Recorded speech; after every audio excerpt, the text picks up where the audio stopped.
Hello, good morning, everybody. Well, it's another Saturday, I should say. It's the first week of November.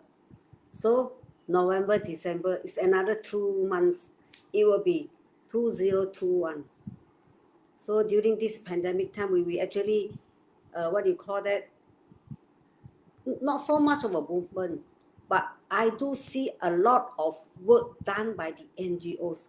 A lot of work done by them that we actually, if we do not say, not so many people were aware of that. Yeah. Good morning, Li Jing. Good morning. Wow, so early. Yeah. So I'm saying that about during this pandemic time, we see a lot of people also, a lot of NGOs also doing their work. So today I have a very special guest with me. Actually, I not say because we are aunties. I should say really admit that I am an auntie also. So our level is different. So we are what you call that? Sometimes we see somebody who's sharing really inspired me. So that was me when I was doing my citizen journalist. Also an NGO.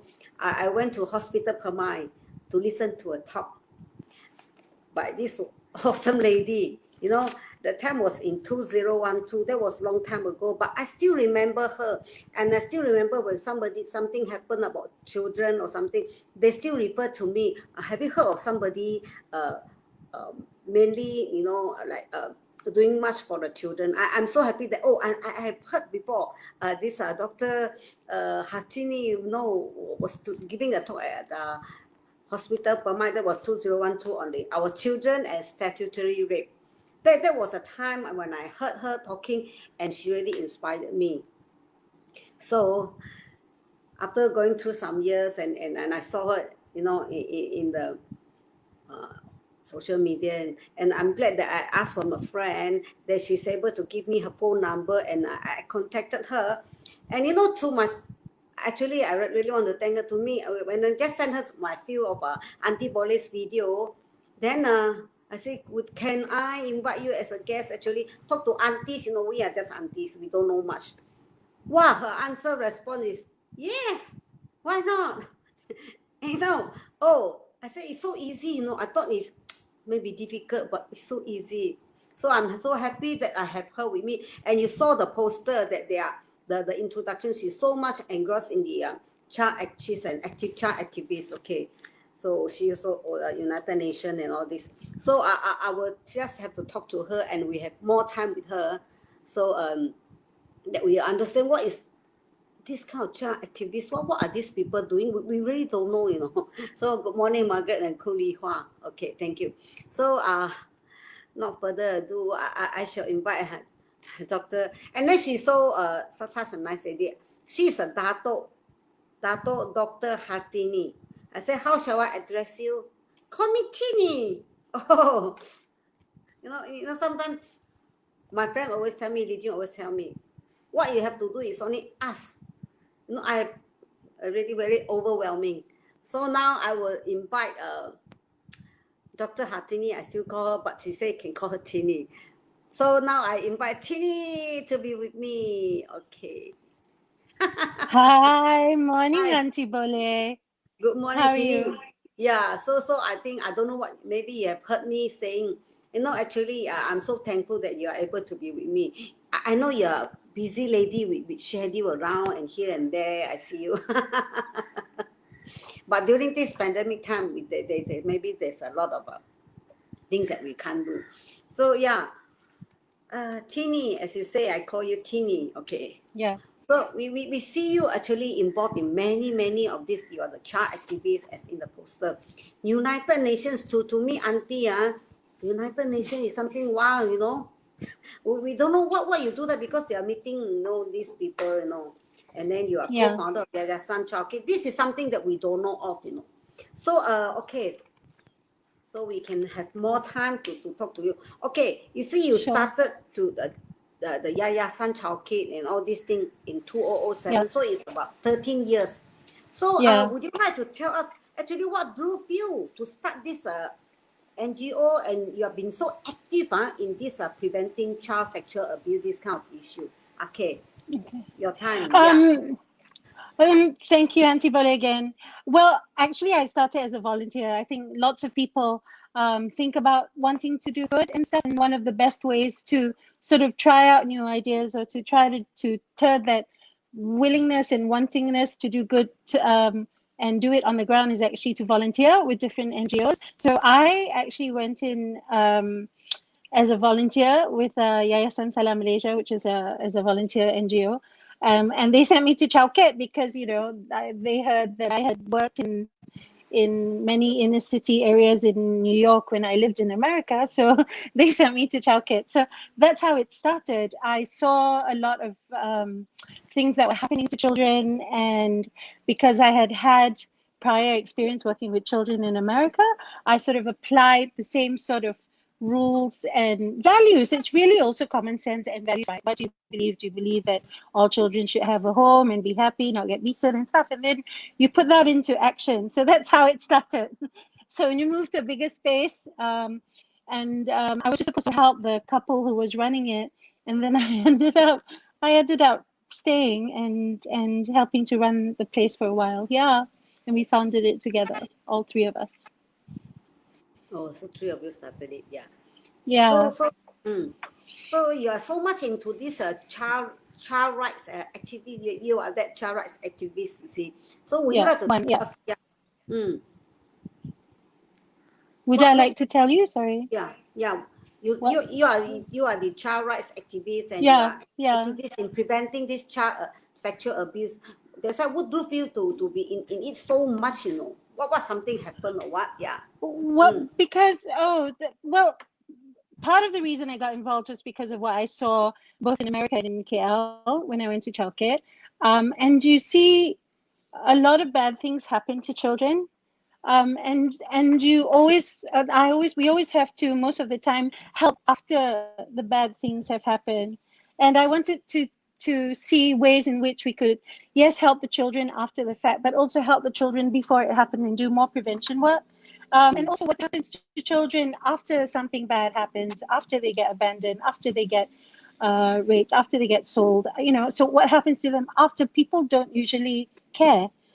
So me and my friends, because it's never one person alone who's doing this work, decided to see the different areas in which we can work.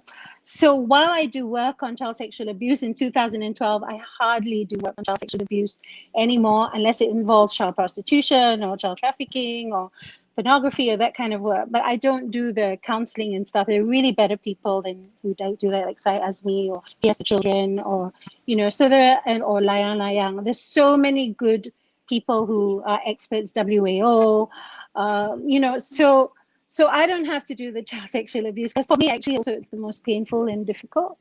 But I will work on cases where you see a lot of, unfortunately, things like child abuse, baby selling, baby dumping, yeah, that kind of stuff. So the passion is because I believe that all children should be happy. They should have a nice childhood. There's plenty of time for them to go out and deal with really hard problems, right? And they don't need to deal with all of it as children. Really, they shouldn't be working at 12.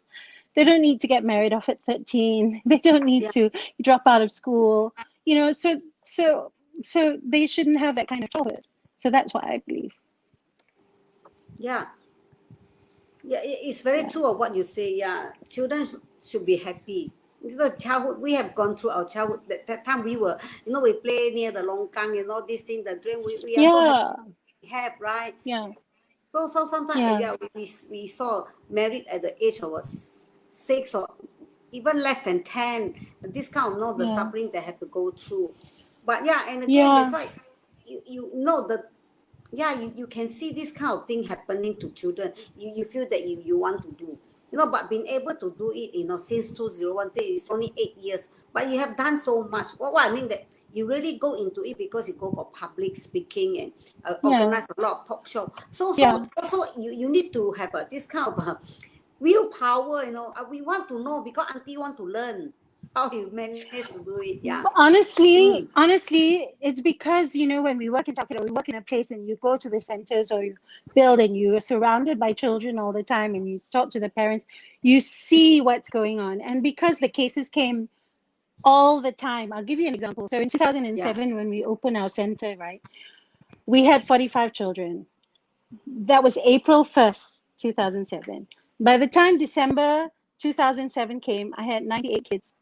Okay, 98 kids. 67 of those kids had been abused, no papers, not in school, pregnant, sold off, married, the works. 67, which involved younger brothers and sisters, older brothers and sisters.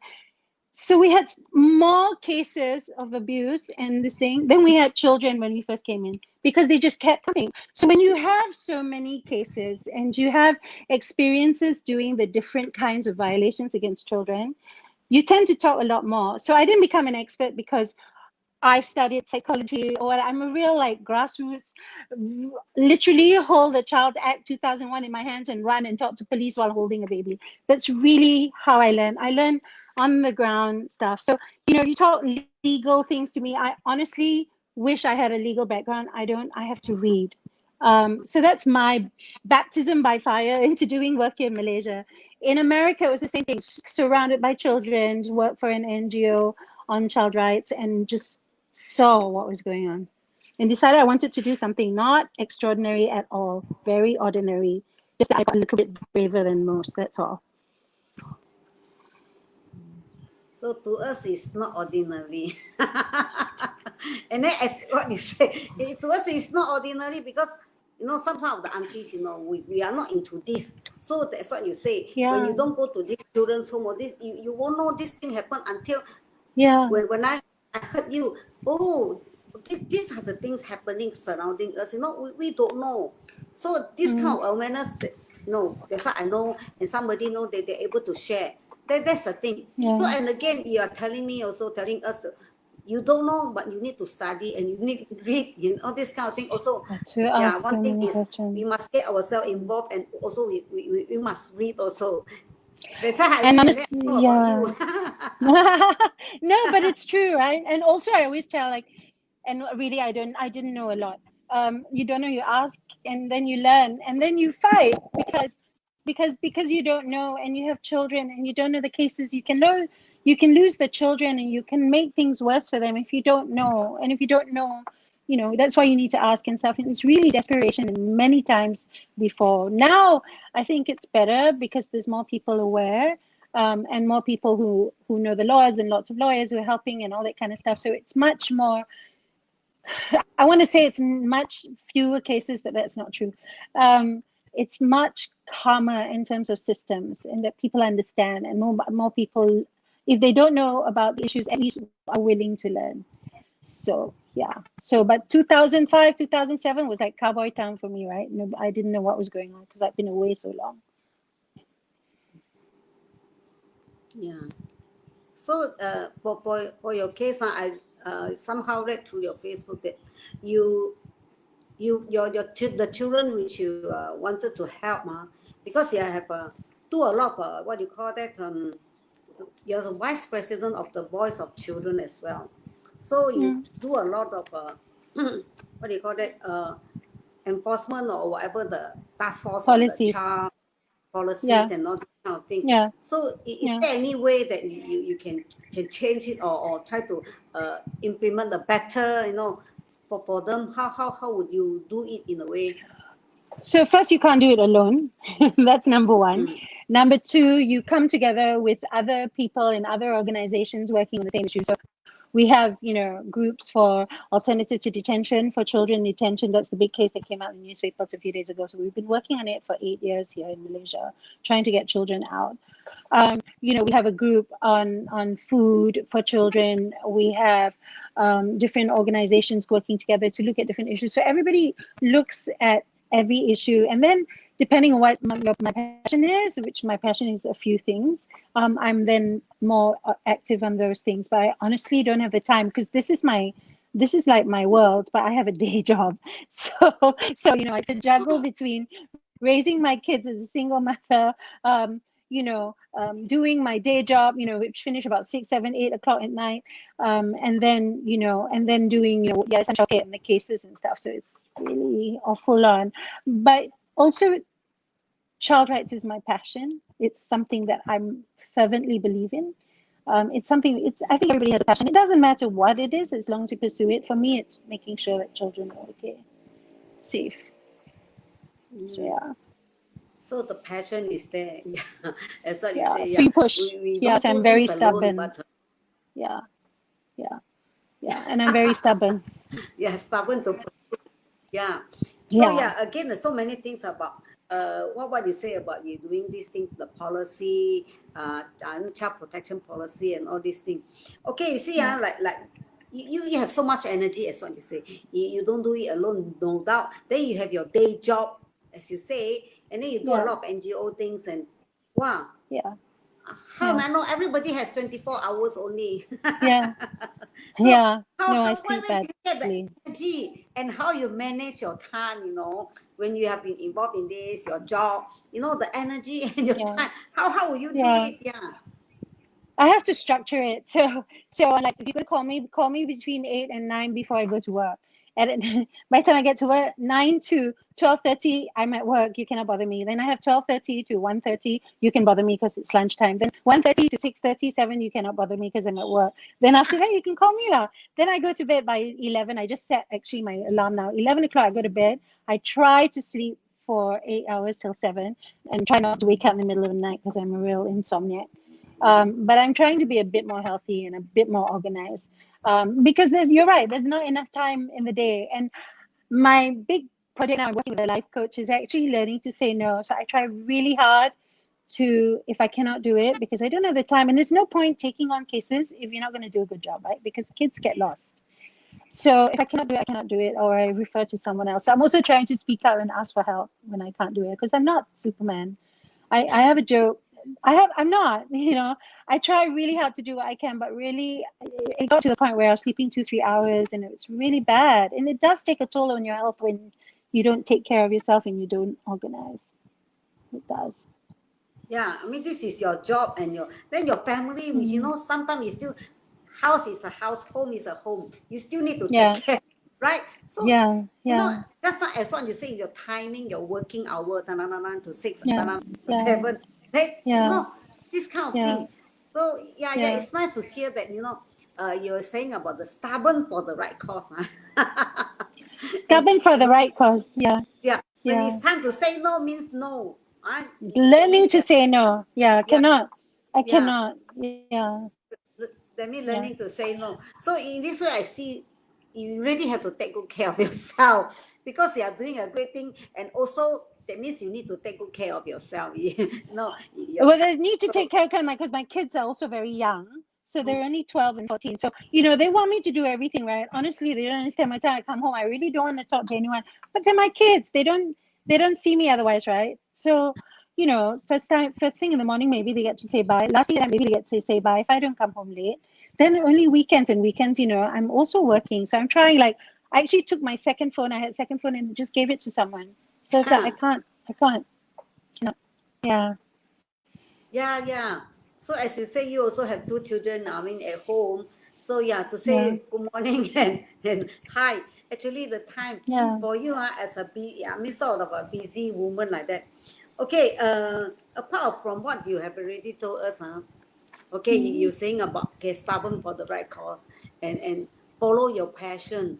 We follow our passion, and sometimes our passion in life, sometimes we do have passion certain time, but to drive us, we like to tell us, sometimes we have the passion, but it's not strong enough to drive us, as what you say.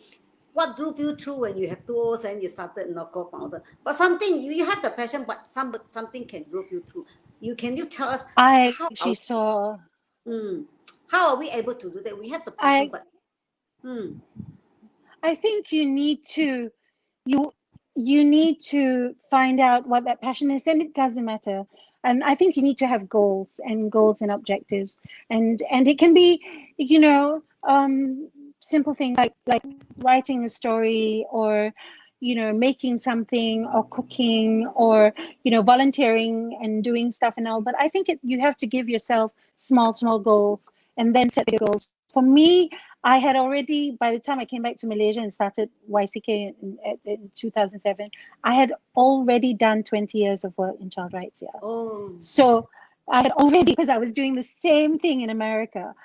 So for me, it was a lot of volunteering and exploring, a lot. So I worked in the hospitals as a volunteer. You know, I pushed the magazine rack. I worked with AIDS patients. I worked in soup kitchens. I worked with children in shelters. So I had a lot of experience just trying out different things. I did beautification gardening in a school in New York. I taught in a library. So I think it's to sort of, the passion will come. And I didn't really also, to be honest with you, know that I was going to be a child activist. I didn't go to university and say, oh, by the time I graduate, I want to be a child activist. Not at all. I had really no clue. I knew I liked children. I knew I liked stories, and I knew I wanted to help people. How to do it, I didn't know till I came back, and it sort of clicks. But I think the purpose is that I knew I wanted to be around children. I knew I was trained as a teacher, and I just didn't know how. So I just tried everything. Just keep trying, volunteering, reading, trying things, getting on the bus, getting on the train, just going out, you know, just volunteering wherever I could. Yeah, so that's how. And then so everything just fell into place. And I also believe in faith and the universe conspiring. So I think if you do good and you want to do good, that also helps. And there's a little bit of everything that helps. And your friends. I mean, I didn't come out and say, okay, I'm going to go do this. I actually said to my friends, I think I want to help these kids in the shelter. That's really what I said. I didn't say I want to build Yayasan Chow Kit. I didn't know then. Yeah, since you talk about Yayasan Chow Kit, can you tell us more, actually, this Yayasan Chow Kit, a little bit more in detail? Yeah. So Yayasan Chow Kit is an NGO that works on child rights and child protection and provides services. So we have 2 centers in Chow Kit. So one is on Jalan Chow Kit itself, one's on Kuat Rahman for the teenagers. We have for services and shelters and programs for children between the ages of 7 to 21 years old. And the reason why is because the definition of children is usually 18 years old, but there's so many kids that we work with, and we work with marginalized, vulnerable kids who come out of homes or shelters or refugees, stateless and stuff, who don't have enough experience in education or services and stuff. So we give them the 3 extra years in case they need to learn something, but they have to leave our place learning a skill to survive. Otherwise, there's no point. So we have those 2 centers, and we have a safe house, a little shelter. It's somewhere in PJ. That, you know, we don't allow more than 15 kids that we actually take care of and help, you know, temporarily, because they're court cases or high-risk cases. So it's yeah. So we do that. We do a lot of outreach. We did about 2,000 cases a year, just helping 2,000 different children a year. Yeah, so there's a lot. And then there's the high-profile cases. We work with lawyers, or we don't. You know, so I work with a group of lawyers that always help me because I am not a lawyer. And yes, through Voice of the Children, you do a lot of policy changes. Almost everyone on the board is a lawyer except me and someone else, but they're all lawyers. And, you know, and yeah, so yeah. So yeah, and then you do a lot. And like I said, because I'm trained as a teacher, because I do work as research, because I like strategy, you know, it's sort of fit in with the work that I'm doing child rights. And yeah, but always, I didn't know, I didn't start out like that. It was try, read, try, curious, jump, try. Just keep trying lah. Yeah, curiosity sometimes also can my God. into something. Yeah, Curious, curiosity. always curious. Yeah. So you say you have done a lot in US and in Malaysia, right? So you have spent a lot of time in US. So maybe what is the maybe a little bit of just say what is the difference when you are in these 2 places? What when you do this thing, child right activists, what will be the differences, or what are the difficulties that you may meet? Yeah. In America, there are laws. They may not always implement the laws, but there are laws protecting children. In Malaysia, there are laws, but the laws protect Malaysian children, not non-Malaysian children. The services that are provided and access for a lot of the basic needs programs and services that we have in Malaysia are only for Malaysian children. So it's a lot of pushing and getting policymakers to agree that all children deserve basic needs. We're not asking for extra. And in America, there are laws. You know, we have laws on foster care. You have laws for runaways. You have laws for everything. I'm not saying it's the best, okay? I'm saying this there. Over here, I actually was more frightened because the system does not protect anyone if you're out of the system. If you're out of school, if you're disabled, if you have any kind of you're a dropout and stuff, there's very little access for you to go back. There's very little access for you to get services. And orang asli children, orang asal children, forget refugees and stateless. If you're marginalized, if you're vulnerable, it's very difficult here. So the priority also here is not for children. It's not also in America, I don't think. But they understand that there are rights. Over here, you say rights, they're like, no, the rights belong to the parents, not the children. That's wrong. That's wrong. Just because you give birth to a child doesn't mean you get to sell them, or you get to hit them, or you get to do anything. Yeah. So it started from there. It's a big issue because children, when they grow up, it creates a lot of issues again, right? Yeah. If don't start it at the beginning. So okay. So Tini, you talk about what you have done the children and as us auntie, okay, some advice, okay, on or tips that how you can let us, we aunties, we are aunties here watching whoever can help out during this pandemic time. Well, I think you're in Johor Bahru, which, by the way, is where I was born. There are other NGOs there that I think you can volunteer with, you can find out. You don't have to do things. Listen to webinars because, you know, many people now are staying at home, they're not going out. There's so many webinars you can look up and listen into. You can chat with your friends about different things. You can still access news. You can still make decisions. And then decide, and you have me and you can have my contacts to my friends to find out, you know, bounce ideas off us and just see, you know, what kind of programs you want to do. COVID-19 is tough, yeah, especially for the poor and marginalized. People don't have food. Sabah, so many. I get 50 pleas a day. You know, no food, no food, no food. You know, we're over here, but what we can do is we can organize with friends over there. They can check, we can work with the government, we talk to the state government, see how we can help. There are cases over here. You can teach them about hygiene. You know, there's lots of things you can do. And like I said, if nothing else, just, you know, once in a while, you know, find out on Facebook if there's a webinar and just join, or listen to you every Saturday morning at 10, you know, and you can learn different things and get inspired or get inspirational. You know, I don't know, but I think everyone has that potential to be inspirational as well as to inspire. And I think we have to go out and try. Because we deserve to do better by anyone. Doesn't matter if it's a child or not. We deserve to do better by people. You know, it does affect us. Yeah. So okay, Tini. So we have been talking a little bit about. What do you think of Auntie Boleh? This kind of meet up for you, okay? Because I love it. Very, very casual. We are more of casual and to let other aunties to know what is child right activity, this kind of thing, what you do. I love it. Can you just maybe tell me, or maybe I want to know, what do you think of Auntie Boleh? This kind of meet up, yeah, for you, yeah. I think it's very important that you have these kind of meetups and talks, and I'll tell you why. Many of the webinars and the seminars and stuff are for people who, you know, usually talk about the same content, or everybody knows that they're all experts, right? And very people who are, you know, people here on the ground, people like you, people like the other aunties, people like me, also an auntie, you know, need to sit and chat because we make up the majority of the population. We're the ones who are going to help drive any issues.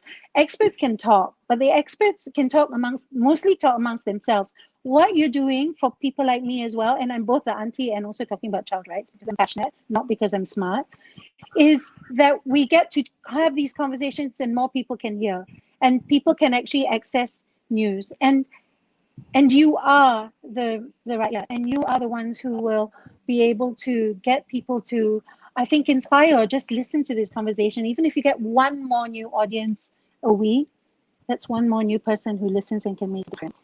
So I think what you're doing is so important, and it's real. It's so authentic. It's so real. I don't need to put out like PowerPoint slides and, you know, and I come up with stats and, you know, just tell you from the heart, this is what I do, this is what we do. And we're talking heart to heart, right? Which for me is very authentic. So yes, we need this. Thank you, Tini, for your encouragement. Yeah. Because it's I also true. started not long. Yeah, I mean this platform is for auntie because auntie needs to know more things. Yeah, right? Because yeah, it's true. Okay, like this is our conversation. Sometimes I do invite other NGOs to talk about. So in your mind, let's say we are talking. Who else do you think? Maybe you can suggest. We are just talking casual. Auntie Boleh can meet up for the other betterments of our other aunties. Who do you think I can? God, so many. What would you like to talk on? If you want to know about the elections, you should get some constitutional lawyers. I can advise you. Who can talk to you. There's Asmi, of course, who, if you want to talk about sexual abuse, if you want to talk about women's rights, there's Sisters in Islam, there's WAO, there's the Women's Center for Change in Penang. I mean, you can do anything right now because it's virtual, right? You can talk about the environment and saving the tigers and what's happening. You can talk about, oh God, you just tell me whatever. If I can help you, I'll definitely help you. You can do anything, Auntie Boleh. But this time being, I will invite all the aunties only. Uncle later. Okay. Because to see, let people see, aunties here are all amazing. They are doing a lot of work. So, that means you're thinking about the nature one. There are ladies who are doing this. Yeah. For the nature, as you're saying. Yeah, nature. There's ladies who are doing the environment. Let me get you some names. Let me get you some names for that. Yeah. Okay. And but aunties, you don't want younger people. Younger can lady. We want lady. Okay. Ladies for the time being because ladies boleh, right? Boleh. Very nice. Uncle and handsome later. Okay, uncle and handsome later. Yes, environment. I'll find you a couple of names. No problem. Yeah. So, Tini is actually an awesome meet up with you. It's a short but short and sexy. We meet up, and it's really nice talking to you. And you are so friendly.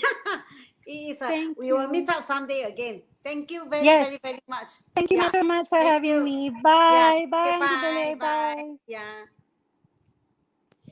Wow. You see, when I say I'm actually thank you to Tini. She likes what I do. Yeah, I mean, having a guest here to tell that they is something good, we actually feel really encouraged, really encouraged by them, and also encouraged by all of you that you all really support me all this while. So yeah, as what she say, there are many people that we can invite. So for the time being, maybe we will set a schedule. Maybe there are certain topics that we may invite guys or handsome or uncle or whoever it is. Yeah, it's good as long as Auntie Boleh want to bring the topic, the issue to you, that then we'll be able to not aware of what's happening because we are the aunties down here. Yeah. Thank you, really. Thank you to Tini. There are so many things that she has suggested to me. Yeah, the ladies, awesome lady. Yeah. So thank you. For always staying with me because we are not at this time, and again it's serious again, pandemic, we can't go. So again, your comments and actually I really what do you call it, treasure your comments to me each time because your comments actually help to improve me. I want to see how you feel when you listen to me. This kind of thing is very important. So yeah, so today's meeting actually is different because Tini is somebody that I only heard of, and she's a person, the lady that inspired me, and today I'm able to talk to her. I'm feeling happy as well. In fact, to all the guests, I'm feeling happy every time when they're able to come to me. Auntie Boleh really appreciate. So we're looking forward to another Saturday, next Saturday. Wow, very excited. Each time when I finish one session, I'll think of my next guest. Oh, who's my next guest? Hey, I'm start thinking already, So, okay. Let me see who I'll be inviting next week.